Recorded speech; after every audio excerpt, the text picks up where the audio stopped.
निकलकर सामने आई है वो है विरोध, आक्रोश और इंतकाम की तस्वीर है। 11 साल की उम्र में खामनेई मौलवी बन जाते हैं और जिस विचारधारा को, खुमैनी की जिस विचारधारा, जिस सोच को लेकर वो बड़े हुए, जिस सोच की लड़ाई उन्होंने लड़ी, वो पूरे देश पर वो लाद देते। देखते ही देखते उन्मुक्त ईरान से बंदिशों वाला ईरान एक मुल्क हो जाता है। वहां पर इस्लामिक कट्टर विचारधारा लागू हो जाती है। 40 साल लग गए हैं। इस सब से ईरान को निकलने का एक मौका है। क्या ईरान के लोग इसको एक मौके के तौर पर देख रहे हैं? क्या ईरान के लोग इसको एक ऐसे वक्त के तौर पर देख रहे हैं जब सब कुछ बदलने जा रहा है?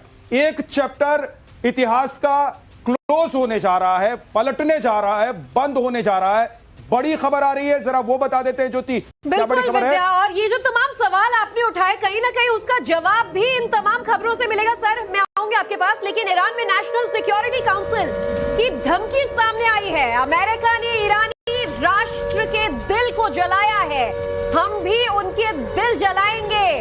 और ये बयान सामने आया है अली लारिजानी की तरफ से, जो कह रहे हैं कि जल्द ही टेम्पररी लीडरशिप काउंसिल का गठन किया जाएगा। तो एक तरफ देखिए, क्योंकि हृदय पर आघात किया है, अगर एकदम इसको हिंदी में हम बहुत आम भाषा में समझने की कोशिश करें तो हृदय पर आघात किया है। आपने हमारी धड़कन रोकने की कोशिश की है, हम आपकी धड़कन रोकेंगे, लेकिन आपको अमेरिका और इजराइल की धड़कन रोकने के लिए इतना लंबा सफर तय करना पड़ेगा कि आप बहुत लंबे वक्त तक टिक नहीं पाएंगे। इसी का फायदा अमेरिका और इजराइल को इस वक्त दिखाई भी दे रहा है कि जितने अटैक इस वक्त हम देख रहे हैं कि ईरान की तरफ से किए जा रहे हैं, वो उन देशों में किए जा रहे हैं जिसको अमेरिका इजराइल ने बेस बना रखा है। जो अमेरिकी बेस हैं उन पर अटैक किया जा रहा है। वहीं तक पहुंच इस वक्त दिखाई दे रही है ईरान की। लेकिन आप सोचिए कि ईरान इस युद्ध में अगर सीधे अमेरिका और इजराइल तक पहुंचने की कोशिश करता है, राठौड़ सर, तो क्या ये बहुत आसान होगा? और इस युद्ध को इतने लंबे रास्ते पर ले जाना क्या ईरान के लिए ठीक भी होगा? विद्या, मैं पहले भी कह चुका हूं कि ईरान के पास इतने रिसोर्सेज और इतनी काबिलियत नहीं है। उसकी जो स्ट्रेंथ है वो मिसाइल्स और ड्रोन्स हैं, और वो ड्रोन्स, जैसे कि मिसाइल की बात की है कि वो ज़्यादा से ज़्यादा इजराइल तक जा सकते हैं।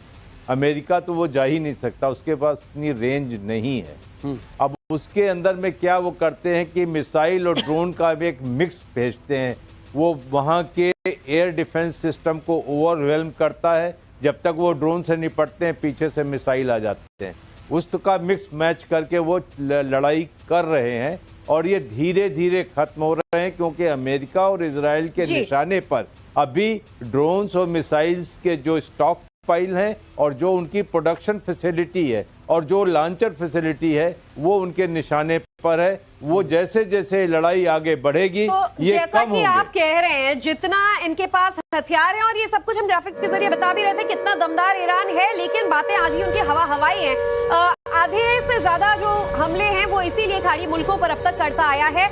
लेकिन एक बड़ी खबर इस बीच आ रही है कि खामेनेई के मौत के बाद ईरान से तस्वीरें सामने आ रही हैं, जिसमें ये देखा जा रहा है कि बड़ी तादाद में लोग मस्जिद पहुंचने लगे हैं। और ये इसमें एक बड़ी खबर ये ऐड ऑन हो गई है कि हम जो दिखा रहे थे ना ज्योति तस्वीर की, देखिए खामेनेई की मौत के बाद वहां पर आक्रोश एक जगह दिखाई दे रहा था। धीरे धीरे पूरे देश भर से तस्वीरें सामने आ रही हैं।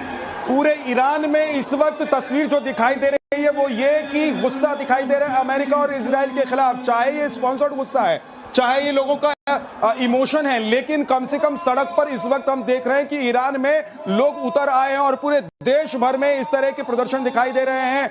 बदला लेने की, इंतकाम की बात की जा रही है। आप तस्वीर देख रहे हैं, ये ईरान की तस्वीर है खामेनेई की मौत, और मौत के बाद एक तरफ ईरान ये कह रहा है कि वो चुप नहीं बैठने वाला है, वो पीछे नहीं हटने वाला है। अपनी सुरक्षा, आत्मरक्षा के लिए वो इस लड़ाई को लड़ेगा और अटैक करेगा। वो तो कह रहा है कि अमेरिका को भी नहीं छोड़ेंगे वो। For more of such videos do like, share and subscribe to ET Now Swadesh।